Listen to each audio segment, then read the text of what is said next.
Hey hi all, இன்றைக்கி Sunday but non veg எதுவும் வாங்கலை.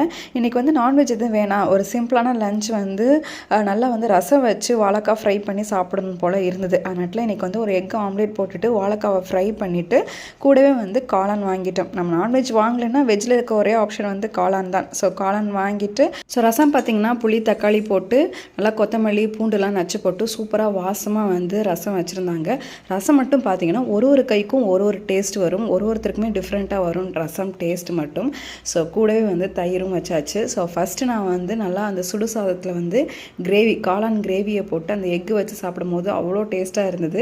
ஸோ நல்லா வந்து கிரேவி வச்சு ஃபஸ்ட்டு சாப்பிட்டுட்டு அதுக்கப்புறம் ரசம் ஊற்றி அந்த எக் ஆம்லேட்டு வாழைக்காய் இதெல்லாம் தொட்டுக்கிட்டு சாப்பிடும் போது நான்வெஜ் சாப்பிட்டா கூட இவ்வளோ திருப்தியாக இருக்காது, அவ்வளோ சூப்பராக இருந்துச்சு அன்றைக்கி லஞ்சு சாட்டிஸ்ஃபையாக. ஸோ முடிச்சுட்டு சாயந்தரம் வந்து தம்பி வந்து நெக்ஸ்ட் டே ஃபஸ்ட் டே ஸ்கூலுக்கு போகிறான். ஸோ அவனுக்காக வந்து எல்லாமே ரெடி பண்ணி எடுத்து வச்சாச்சு. ஸோ ஸ்கூலோட விலாகும் நான் போடுறேன். Tata bye.